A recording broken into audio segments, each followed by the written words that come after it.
Cool. So we're live now. We can just have a casual conversation. Totally not prompted. Yeah. Totally. This is not prompted. We're not prompting anything right now.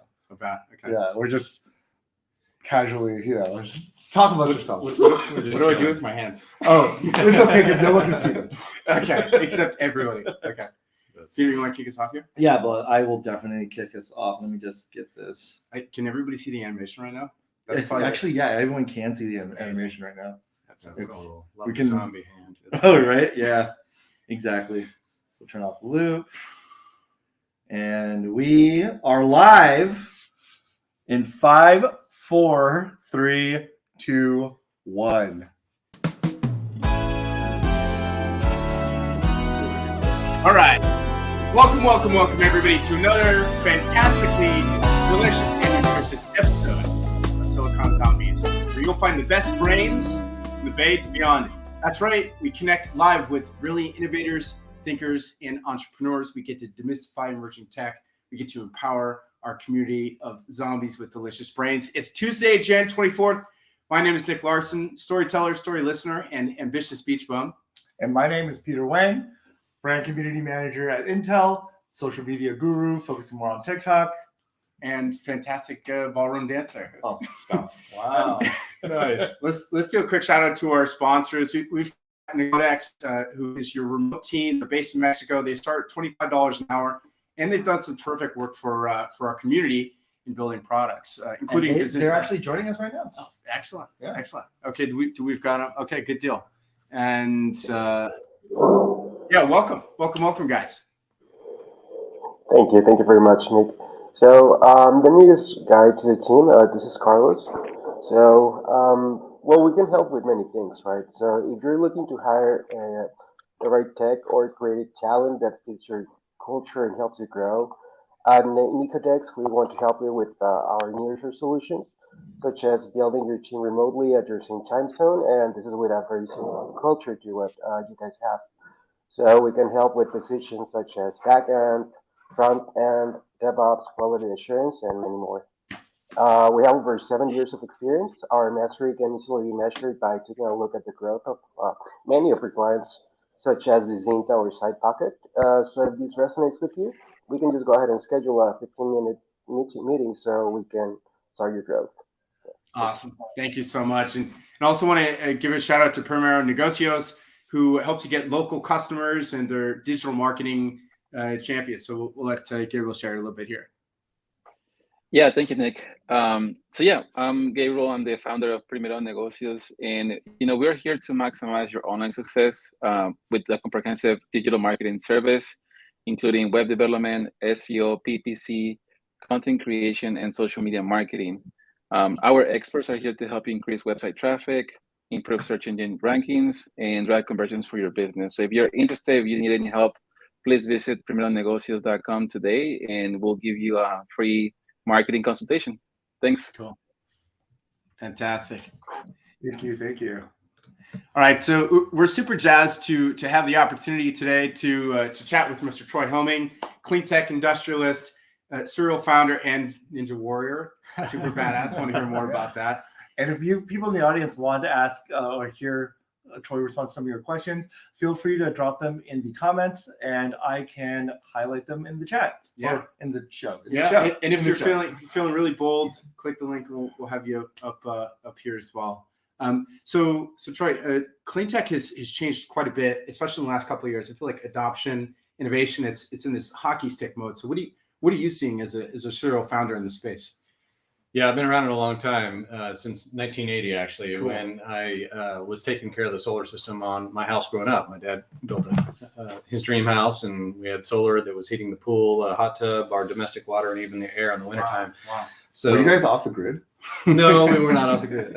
Close. But it saved us a lot of money on our natural gas bill. Nice. A long time ago. So I've been following technology for a long time. And what a lot of people think that aren't in the energy business is that we need to invent a bunch of new stuff, right, to solve this problem. And it's really not true. The existing technology we have, primarily wind and solar, is so much cheaper than nuclear everywhere, coal everywhere, and natural gas in most places, like 80, 90% of the globe. We just need to build more of it. Yeah. It's cost It's a scale effective. thing. It's there. It's a scale thing. Okay. Yeah. And then we'll need to pepper that in with some, geothermal and more hydro and pumped hydro and energy storage. Well, I mean, let's just dive right into it. How come we're getting there's so much in the news about the nuclear space? Because I know that there's been some recent innovation, but it sounds so costly when we already have something that is functional now. It's a great question. I mean, it's exciting that nuclear cold fusion is finally about to have its day, but that day is, instead of hearing, oh, it's 10 years away for the last 40 years, now folks are saying, all right, well, it's 5 years away. Right. And it'll probably be 5 years away for at least another 10 or 20 years. Okay. But I hope it happens faster. But the cost, I don't think they're ever going to be able to compete on a cost basis per kilowatt hour with nuclear, or excuse me, with solar and wind. But you're doing something really fascinating with EarthGrid, specifically underground tunnels that are 90% more cost efficient and 100 times more efficient than the closest competitor. Did I get that right? Yeah, about 100 times faster and up to 98% lower cost than mechanical means. And I should back up a little bit. Yeah. The problem with wind and solar, and even fusion for that matter, is our grid. Most of our grid, which is the largest machine ever built in the world, it was never designed. It evolved, right? And so it evolved from utilities in various areas building out their own networks and deciding, you know what, we should probably connect to one another. But it's a hodgepodge, patchwork. And so it's really frustrating, but 80%, actually over 80% of all proposed solar and wind farms in the United States, same problem in Europe and many other places, but 80% of them are abandoned. Is it like industrial debt kind of a thing? Like we have technical debt and startups, but now we're dealing with like this infrastructure debt. That's okay. Yeah, infrastructure And debt. why are they abandoned?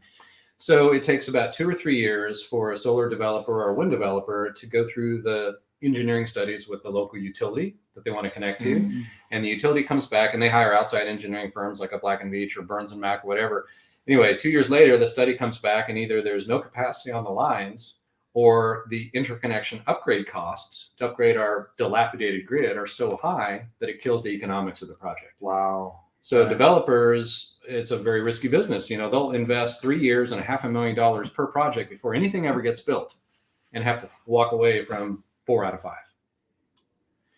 Yeah, it feels like super inefficient from a cost perspective. So it is. So the future, let's dive straight into EarthGrid, because that's like pretty fascinating. I mean, you're beating Elon Musk because he's got it. I mean, that's obviously that's like a lot of publicity there, but sure.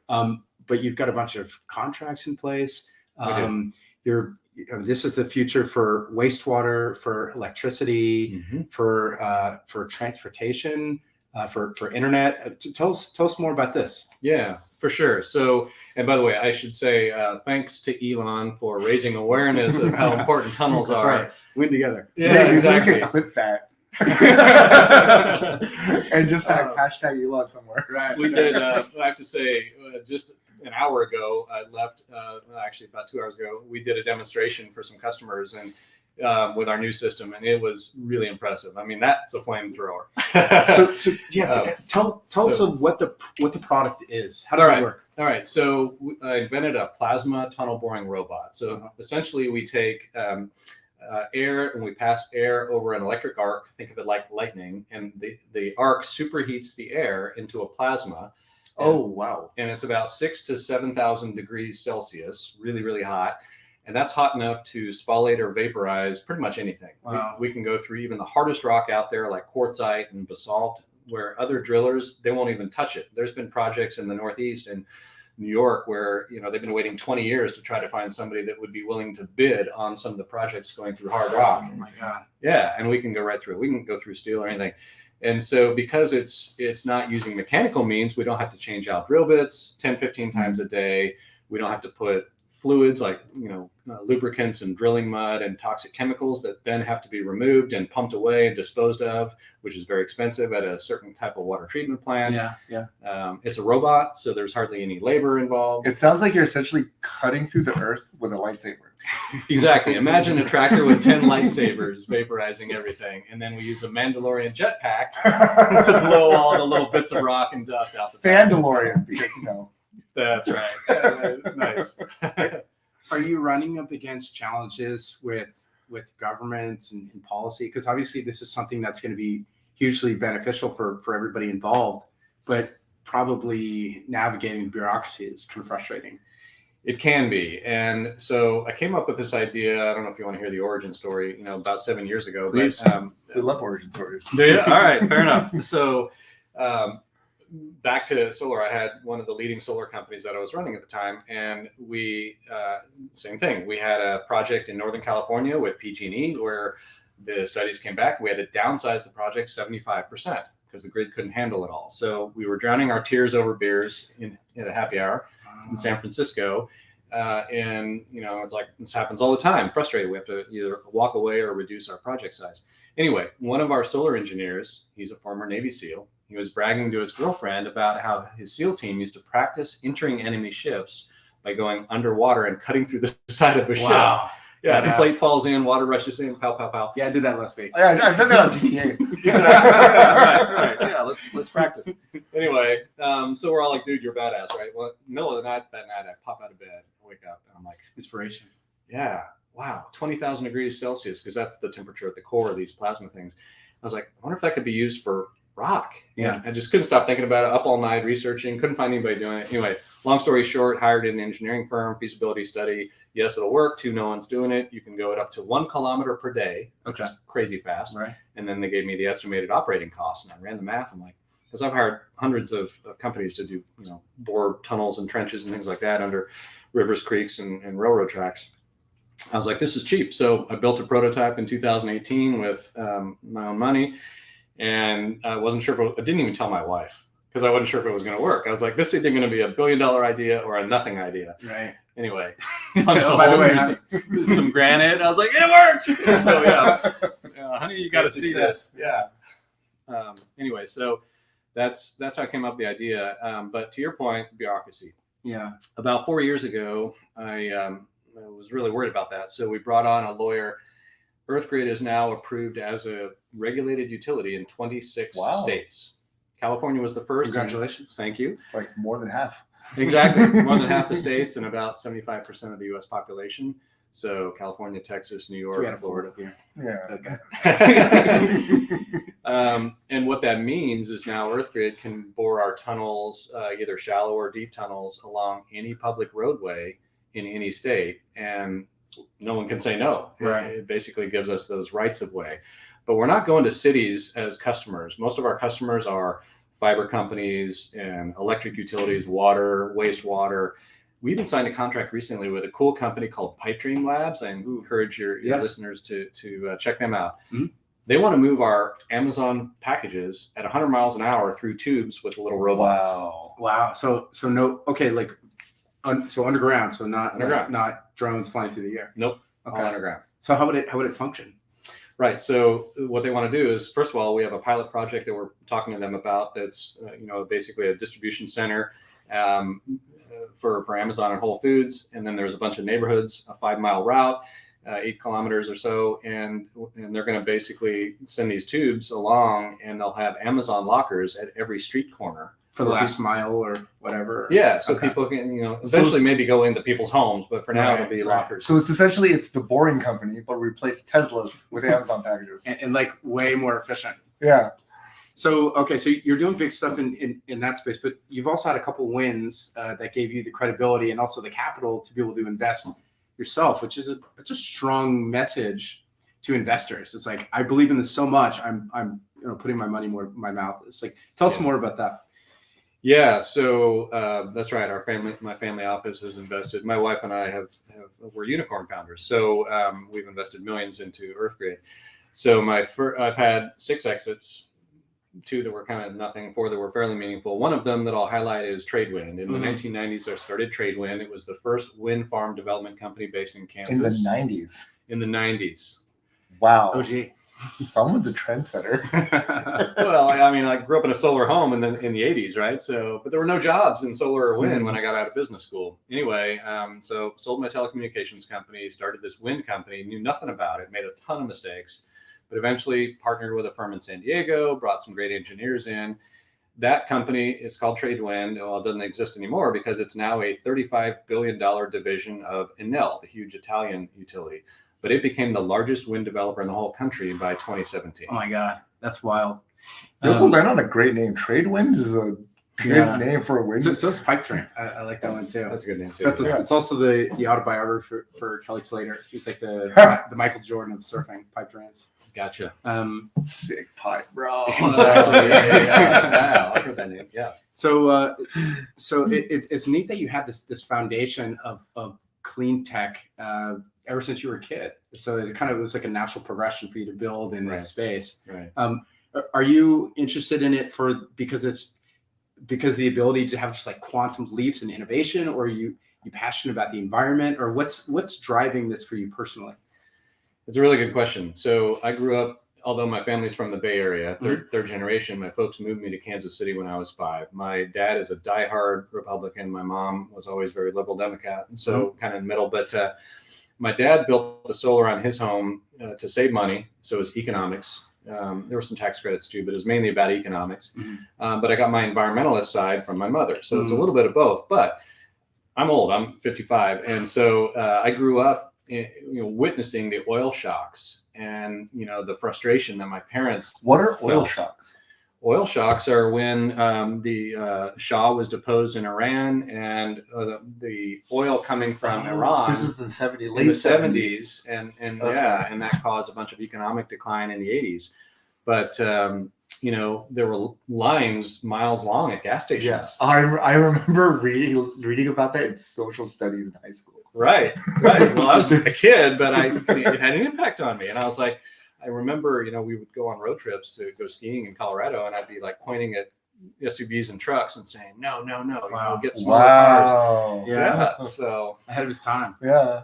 It's. Did you see the documentary with Jack Nicholson? I think it's back in the 70s, like Who Killed the Electric Car? Like these technologies have existed for a while. Yeah. That kind of begs the question: what is the role of private business, and how can we make sure that we're progressing in the right way? Oh my God, I have such a close question. I want to ask that one next. Yeah, I mean, it's about economics, right? I mean, the triple bottom line, you can make money doing things that help the planet and help people, right?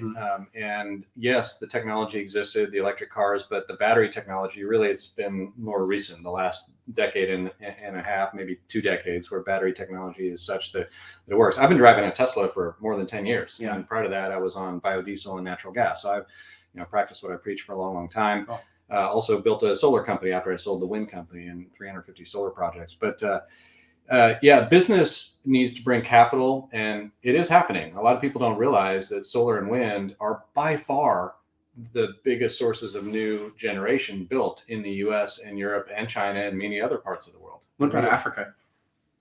It's really growing. Some of the biggest solar farms in Africa and the Arabian Peninsula have been announced. And so, solar and wind and hydro are becoming increasingly more important. Peter, you had a question? When I think about, I think about what's the best way to essentially change our habits in terms of consuming energy. And I think about, is like privatization the answer, or is it like, as I would like to call it, the carrot, or is government sanctions or government laws the answer, which I like to call the stick? What are your thoughts about that? Like, do you think for us to be carbon neutral by X date, like in 10 years or 20 years, do you think the answer is more private, have like businesses coming out with more solutions, or do you think it's more government policy, or is it a mixture of both? Private industry. And I'll give you a couple examples. So I've been in solar and wind for almost 30 years, right? And so I've seen a lot of policy drivers from the government, both federal and state level, come and go. And it has caused a lot of consternation and start and stop in the industry when tax credits for the wind industry, for example, expire because they're only renewed for 2 years at a time. It takes 3 years to develop a wind farm. It's very difficult to raise capital, long-term capital, to come into a space where you're relying on a tax credit. But about 10 years ago, wind energy and solar energy got to a point where the tax credits are kind of nice, but they're not really needed to make the economics work anymore. And then one more example. When the Trump administration was in office, he was very anti-coal. There was never a 4-year term of any president. Trump was anti-coal. I'm sorry, anti-renewables. He was pro-coal. That makes so much more sense. This morning, he was like handling his case like half the time. When I say the word Trump, my brain just goes nuts. Delusion syndrome. Yeah, exactly. Anyway, he was anti-wind and pro-coal, right? But there was never a 4-year administration that saw more coal plants close than during the Trump administration. And that was because that's what the economy wanted. The private industry has said coal doesn't make economic sense anymore, other than in a few places. So essentially that one thing disproved the whole, even if you could beat people down, but if the economy doesn't want coal, they don't want coal. It costs too much. You got to dig it up from the ground. You got to send it on trucks or trains, really. Yeah. And you got to have, shovel it into a big furnace, and it burns and it creates, heat, which creates steam and turns a turbine. Whereas wind and solar, what's the fuel cost of a solar farm? Well, there's probably upkeep, I imagine. But probably not much, like pennies in the dollar. The fuel is the sun. It's free. Yeah. And wind is, the fuel cost is zero. So you're not burning coal or natural gas, and you're not, using nuclear fission or fusion when that comes. So you have free fuel costs and very few moving parts. The fusion's already being done.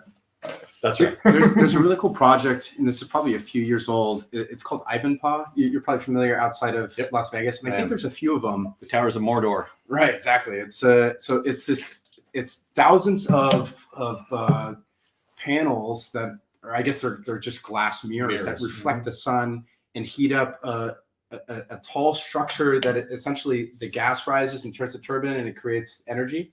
It does, yeah. It heats oil at the top of the tower, and then oil is then pumped through heat exchangers, which cause the water to go to steam, which turns the turbine. Got it.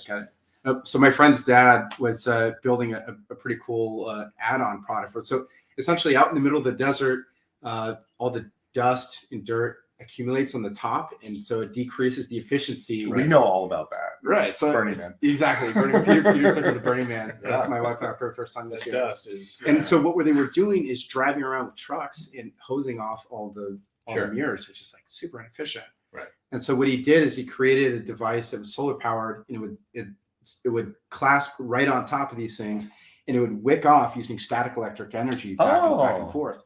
And it saved like $80 million a year or something crazy like that, because obviously you're not wasting water, but you're also having a higher conversion, which is pretty neat. What are you seeing in the innovation space? You must have your pulse or have your finger on the pulse. Yeah, right? I have not only my patents with EarthGrid, but have some patents on floating solar. So we're putting solar on floating reservoirs, freshwater and saltwater as well.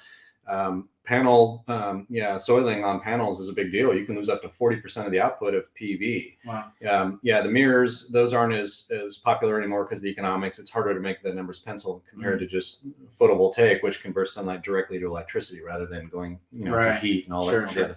But there's a lot of robotics coming out for that. There's robotics for doing vegetation management, because when the weeds grow, not only can they, cause shading issues, but then when they pollinate, the dust gets on the panels even more. So, or goats, you just have the goats eat all the veggies. Well, unfortunately, goats eat everything.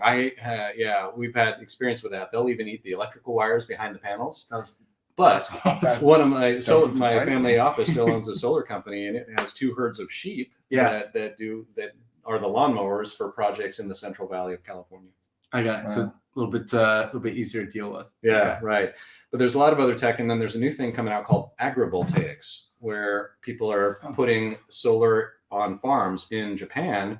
Mandarin orchards have solar over them, and so they're double dipping on the land. They're growing mandarins all other kinds of vegetables and fruits too. But they're growing crops in the solar, and as long as you don't cover up more than 40% of the land mass of the farm or the orchard, you don't see a drop in the yield of the agricultural product.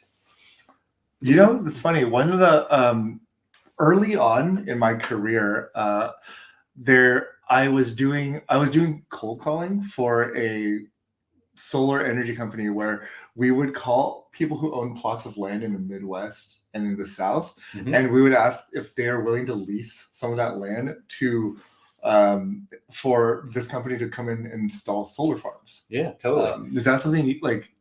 Are you familiar with that technique? Absolutely. And my solar company encounters competition in areas where the transmission grid still has some available capacity.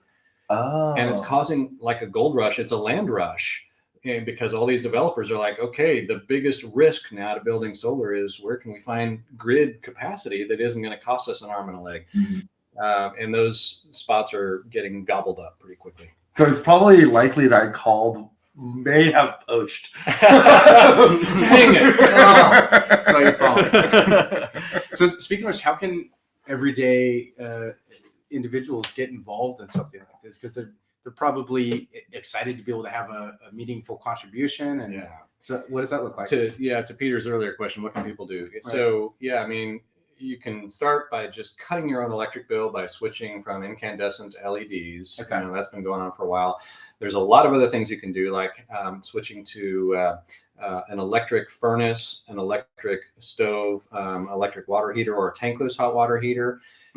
Electricity, although the cost of the appliance is a little more upfront, electricity generally is cheaper, especially right now, than natural gas.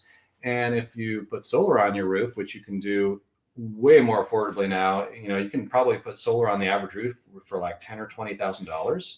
Used to be $100,000, and then it was 50, and then it was 30, and now anyway, it's really cheap. Wow.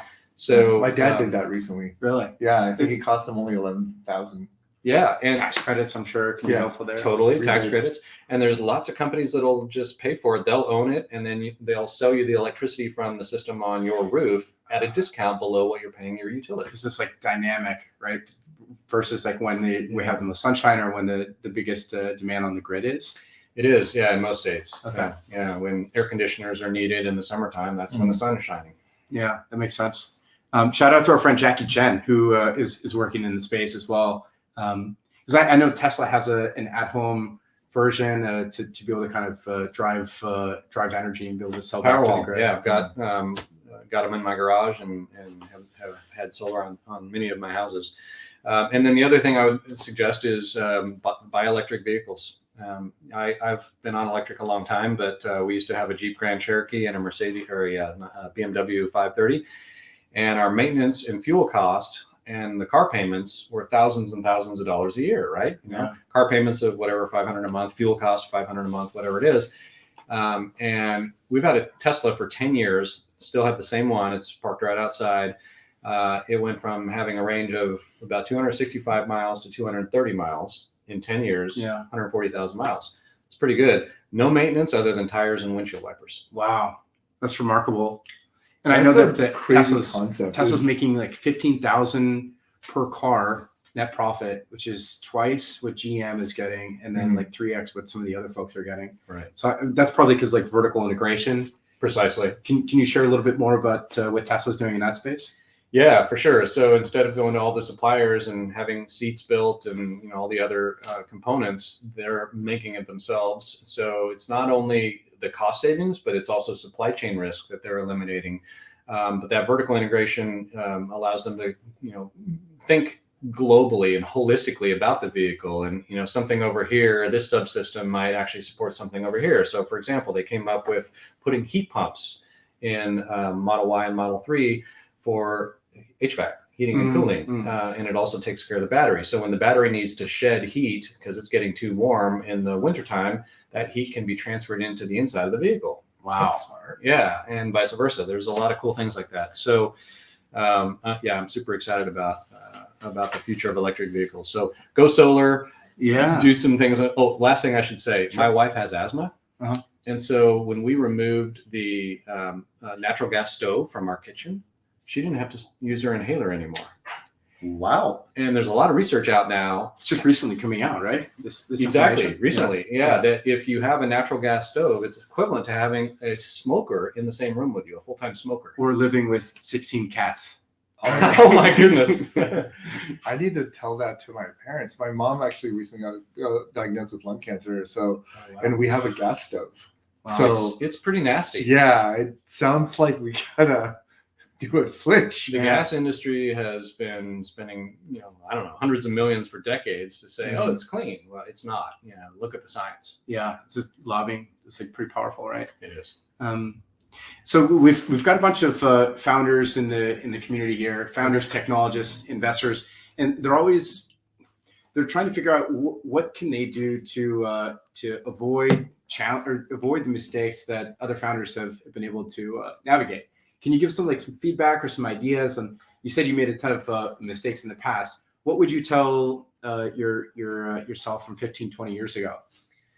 A lot of things. One of the first things would be set aside a nest egg to cover your living expenses and make sure you're personally, and I have a family, I have a son and all that, who's 15 now. So if it's 15 years ago, I would have been worried about this. But a lot of founders get in a situation where they have to, take a salary to keep the lights on in their own home, right? Sure. So if you can, wait longer than you think before you start the company full time. Keep your current job for as long as possible, or do some consulting or So some you can be moonlighting. totally focused. Exactly. Okay. Yeah. And build up a nest egg. So you have 1 year, I would recommend 1 year of living expenses in savings before you go full time with your company. Because there will be difficult times, and it's going to take longer than you think and cost more money than you think, no matter what your industry is or what your field is. And you don't want to be tempted to pull cash out of the company to pay your own personal bills. It's funny. This advice is almost the exact opposite of what the advice was in the startup community in 2009, 2010. Do you remember that when the advice was always like, quit your day job as soon as possible to That was probably Gary Vee was screaming that at people. Right? Was he around during that time? Maybe. Probably. He was along that. I'm pretty sure we've all collectively forgot that era during startup where it was all about grind. Put your mental health can take a back seat. Quit your day job. Put everything you have because this is your one chance to achieve your dream kind of thing. And it's funny and it's really great actually to watch the advice kind of move more pendulum. Exactly. It's now it's hey, maybe you should think about the future. Maybe you should focus about mental health, avoid burnouts. Who would have thought? Speaking of which, it's kind of a pendulum going from globalism, open trade to nationalism, just to some degree, kind of bringing that back in. Yeah. Are you seeing that impact your revenue pipeline? Yeah, somewhat. Supply chain issues are a big problem. We have enough demand now for 40 machines that we need to build as soon as possible. And we're seeing anywhere from 10 months to 24-month lead time on some of our key components. Wow. So we're thinking about doing the Tesla thing and vertically integrating and trying to, bring it in-house. 3D printing some of the components? Or? Exactly. Okay. Yeah, exactly. And just, figuring out the design and doing it ourselves. So that's something that's, I think, pretty critical. You talked about balance and so forth, founder. So another thing is get enough sleep. That's another thing I would tell people. I hear people bragging about I'm able to get by on only 4 hours of sleep. Total nonsense. Yeah. So don't get 4 hours of sleep. Don't get 4 hours of sleep. I hardly ever set an alarm. I wake up when my body's done, right? Yeah. Get enough sleep. That's critical. Stay balanced. I never work on Sundays. I'm an athlete, competed on American Ninja Warrior 4 times. Yeah, tell us about that. What was surprising? I like how you just casually by the way, I competed in American like Ninja Warrior. that was an actual flex. No big deal. American Ninja Warrior 4 times. Move on. Can we roll the clip? I don't. What do you want to know? I mean, my son caught the show. We started watching it, binge watching. I was like, I was a gymnast in college. I've been a rock climber and yoga for 30 years. Maybe I could do this. So I went to a gym and promptly threw out my back and hurt my shoulder. But that apparently pissed me didn't off. stop you. No, it pissed me off. I'm He's so animal. competitive, and so I kept going back and got good and just put the time in. And it's a really fun way to work out. It's way better, in my opinion, anyway. It's way better than being on, an exercise bike at the gym It's better than picking something up and putting weights. something down. Precisely. So Peter is a social media guru. From EarthGrid's perspective, what kind of messaging or narrative or story do you think would be really compelling? Like at CES this year, Elon had the multicolored tunnels. I'm sure you've seen those. Right. What is the message that EarthGrid is sharing? Is it aspirational? Is it educational? Is it kind of poking fun at stuff? How does it work? Yeah, we think it's more aspirational that we can fix infrastructure. The American Society of Civil Engineers rated our infrastructure last year a C-, and we were lucky to get that. It's usually like a D. It's really bad. How are they getting that number? Or They do surveys on. When you say our infrastructure, you mean like U.S. Oh, okay. United States infrastructure. So they look at water pipelines, gas, roads, bridges, electric grid, all of our infrastructure that we trains and everything, ports, and it's falling apart, and we're doing a poor job in the U.S. of investing in it. And this is not really news because of what we all remember what happened in Texas, Right, and California, Exactly. even. Right. Flint, Michigan, water crisis, Yeah. all of these things. Yeah.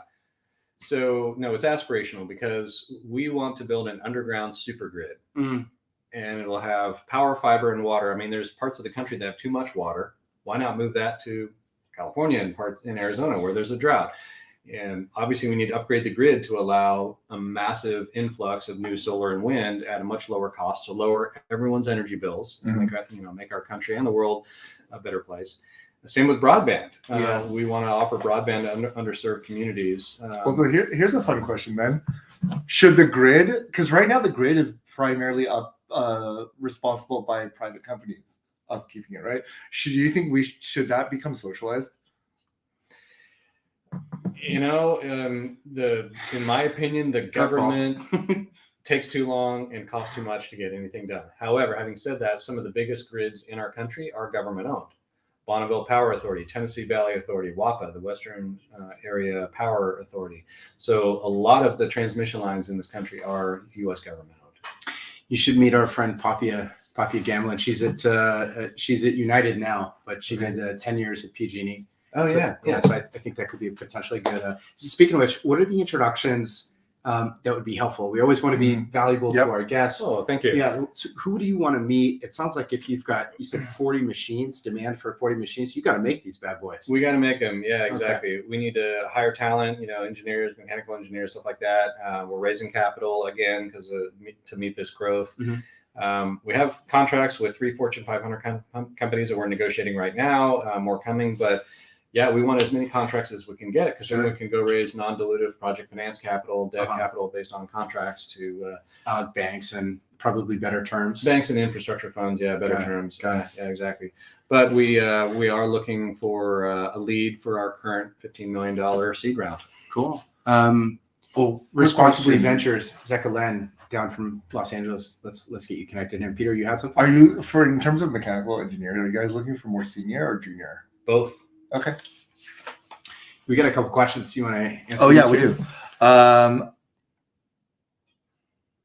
Tunnels under the aqueducts. Yeah. How do you manage marshlands or how does that work? Yeah, it's a good question. So because we can go at a kilometer per day, it's Star Wars tech or whatever, and but we can go 30 degrees down. We can get deep. So we actually prefer to go deep and get underneath marshlands or the water table and underneath the spaghetti of all the other infrastructure that's already there. Yeah. We don't mind hard rock. Everybody else hates it, but we don't mind. In fact, it makes a stronger tunnel, so we don't have to put as much concrete lining in. More of a country Sorry.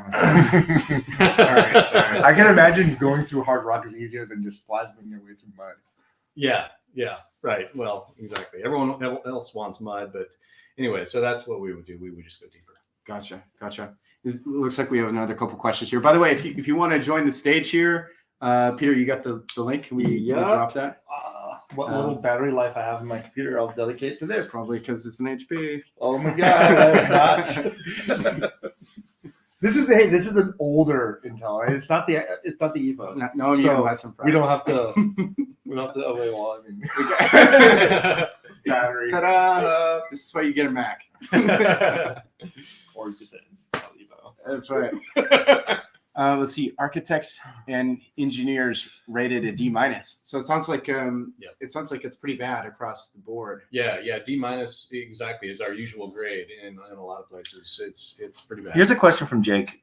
When you realized you might want to vertically integrate like Tesla, what did you do? Have you honed an approach to strategizing or researching such opportunities? We are just now looking into that. We're still a startup. We built our first MVP over the last 7 months, and it went live last week. Wow. So we That started was the big test you did. the big test we did. Yeah, Okay. It worked, and it worked really well. In fact, even better than we expected. So super excited about it. Champagne. Yeah. And we had a big customer in. The world's largest trenching company was there to see it. They brought their geologist and geophysicist and experts, and they're like, "This is basalt rock. Yeah. Nobody tries to go through basalt rock, Right. and you're just shredding it." So anyway, so the vertical integration, we're just starting to think about that now as we're getting these customer orders, thinking about, gosh, we want to generate revenue this year, not in 2 years. Yeah, of course. You know? And what are you personally most excited about? It's like transportation, electricity, wastewater. I mean, there's so many different verticals to disrupt. It's hard to answer that.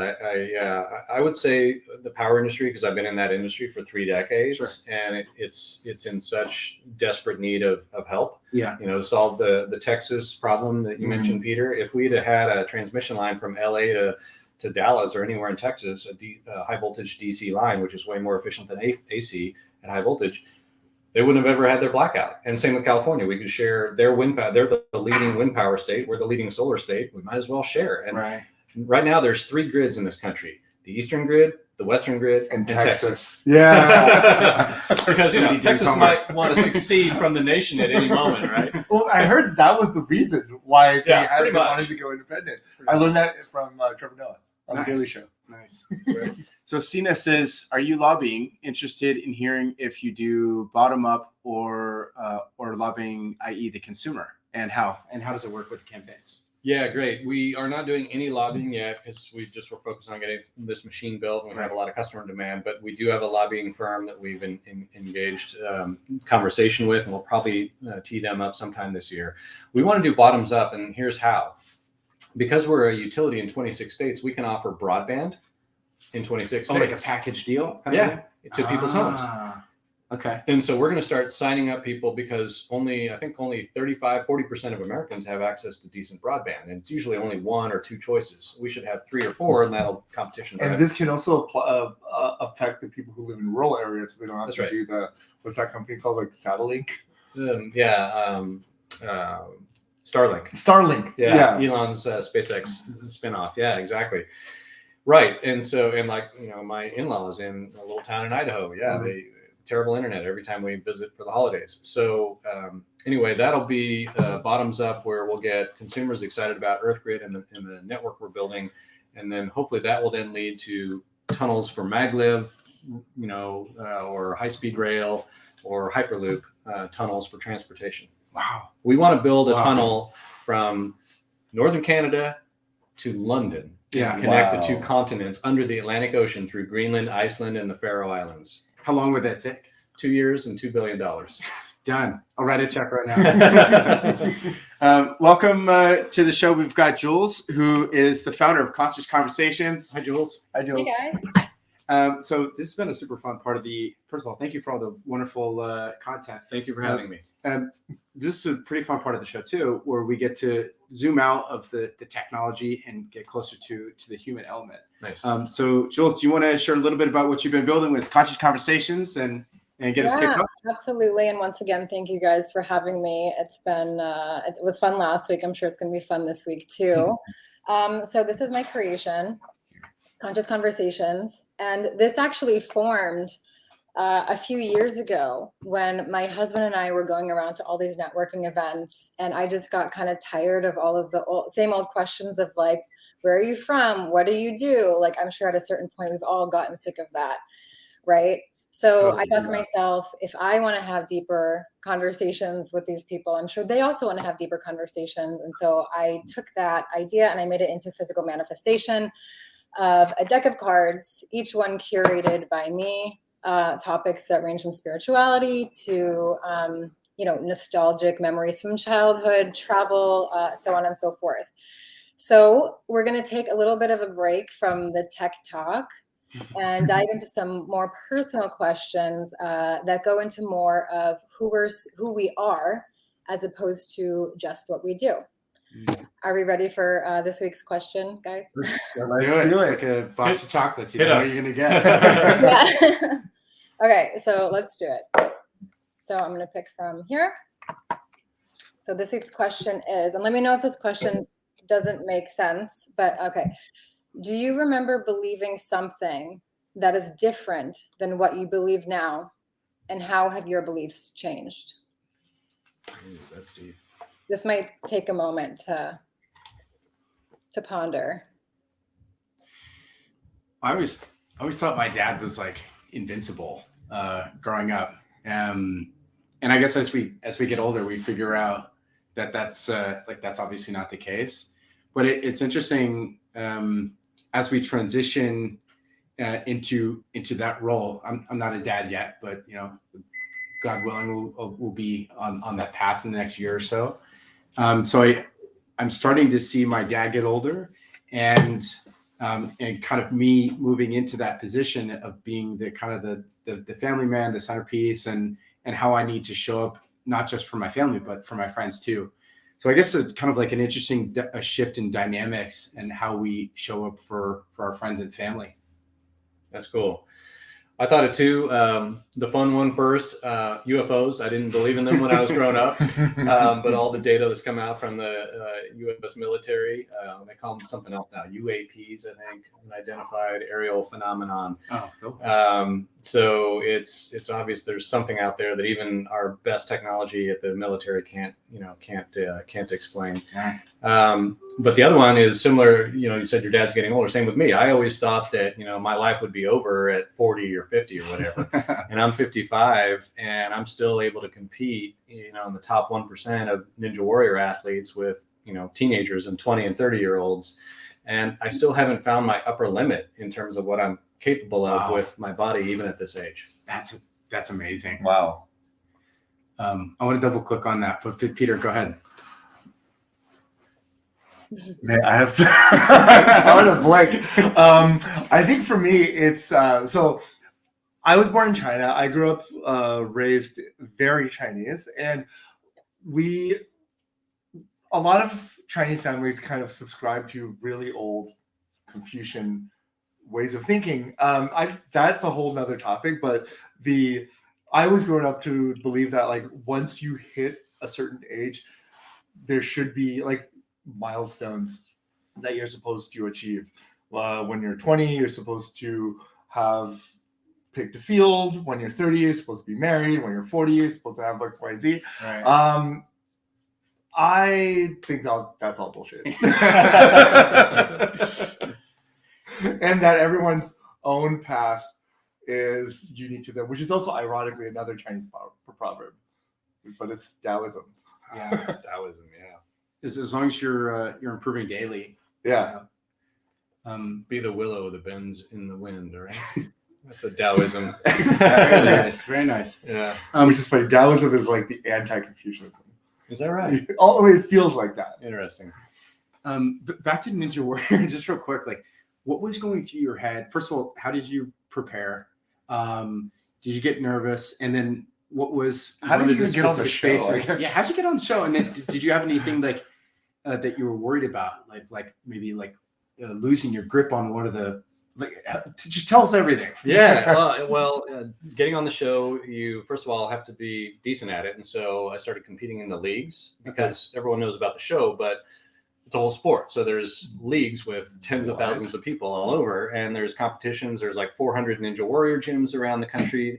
The biggest one in the country is right up the street in Richmond, California. Shut up. Let's go. Serious. That sounds so fun. I'm one of the investors there. But anyway, So I just started training, and then you submit a video. You have to submit a 3-minute video to the casting agency, and they usually get like 100,000 applicants. It's like Survivor rules. Yeah. And they pick out of 100,000, they pick 500 to 700. What was in your video? I was Solar Ninja Troy. Okay. That was my That sounds like a great name. That's Yeah. my social Solar media Ninja. handle as well on Insta and Twitter and everything. But Nice. but I was terrified, to answer your question. Yeah. The first time I competed, season 10, absolutely terrified. I was like, I'm quitting. I'm not. This sport's not for me. I don't want to do this. Wow. But got up there, and what I was most worried about was the agility balance stuff, because I have really good grip strength from being a climber off and on for 30 years. So I wasn't worried about the grip strength so much. And as a gymnast, I have good body awareness in the air. Sure. It was the agility thing. Sure enough, that's where I fell in my first season. Okay.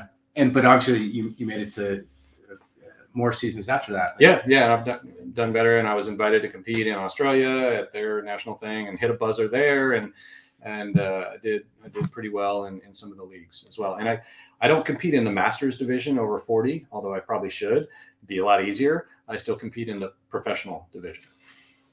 And that kind of that speaks to the fact that it is in your mind, right? Like you said, some of these kids are half your age, but you're still you're teaching them, right? Yeah. The really young kids, the teenagers, they've been growing up literally watching the show, doing this for 10, 12, 15 years. Their bodies have literally grown into ninja bodies. Wow. It's really wild to see how their muscles have, it's way different from a gymnast or someone who plays football or runs track or whatever. It's fascinating. Yeah, that's incredible. So I can't compete with the 16-year-olds very well. Jules, what was your answer for Conscious Conversations here? Well, I kind of want to go back to the UFO mention a second ago, because that's actually one of my questions in the deck too. Do you or someone that you know, have you ever encountered a UFO? Like, I have a slight fascination with all things kind of alternative, metaphysical, otherworldly, et cetera, and so on. So do you guys know anybody who has encountered or has some kind of story like that?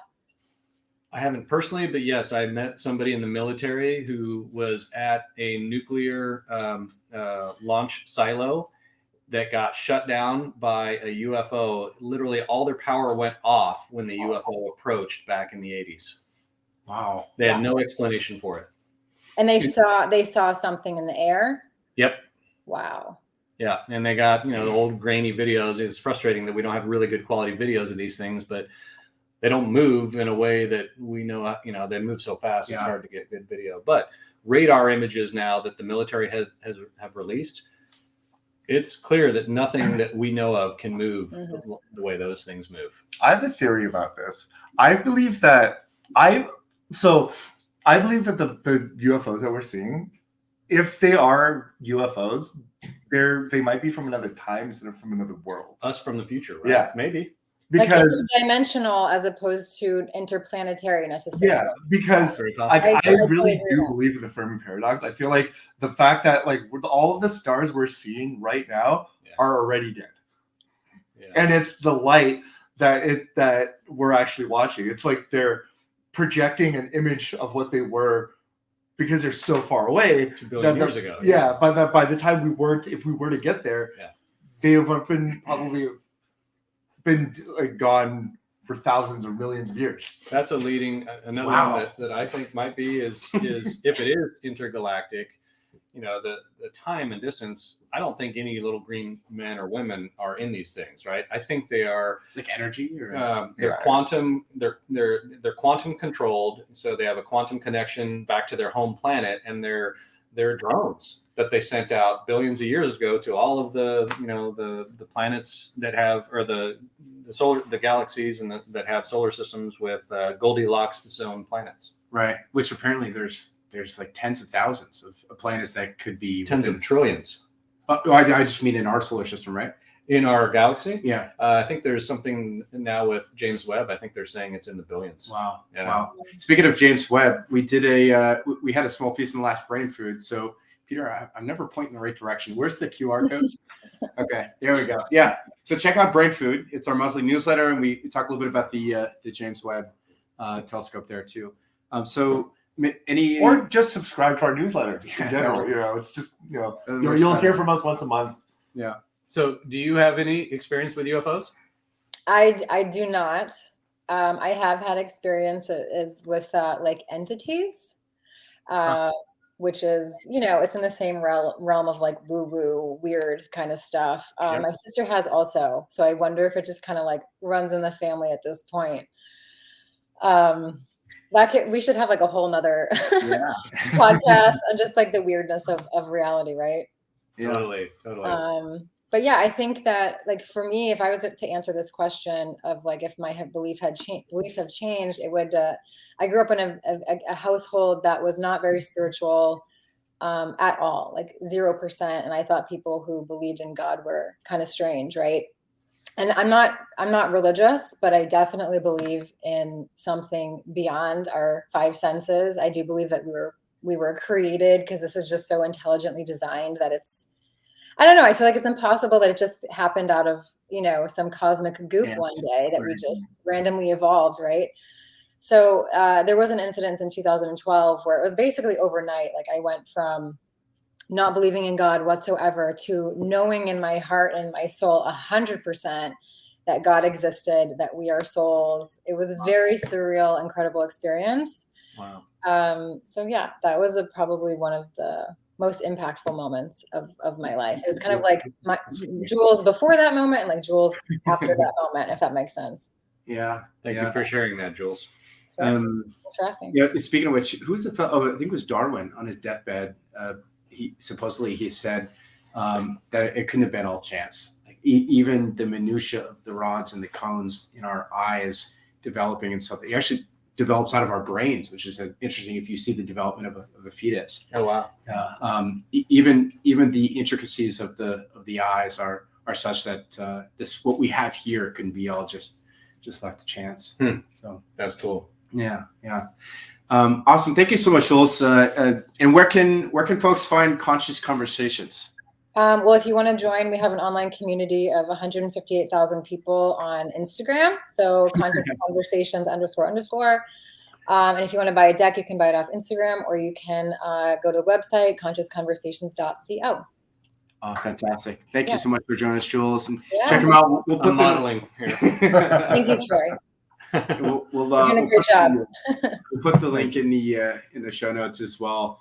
I want to do another quick shout out for Nicodex. If you're building products, be sure to go to nicodex.com. That's NECODEX.com. And they've done some wonderful work for our group here, for our community, and also Premier Negocios, who has done some amazing work for digital marketing and getting local customers. So, by the way, do you want to talk about our episode cadence? Yeah, that's what you take that one. Okay, so we starting in the month of March. The merry month of March. The merry month of March. Silicon Zombies is going to be twice a month instead of 4 times a week. Right, or 4 times a month. Right. So we'll do 4 times a week would be awesome. That's a lot of zombies. I'm sorry. Yeah, 4 times a month. So first Tuesdays and third Tuesdays. Yep. And we're also going to be doing some more in-person events as well. So stay tuned for that. And go ahead. Next week. Where you'll get more of the best brain debate. Until then, take care of yourself. Take care. I wanna love you with this groove, oh baby. Time after time, I am lost without you in my world.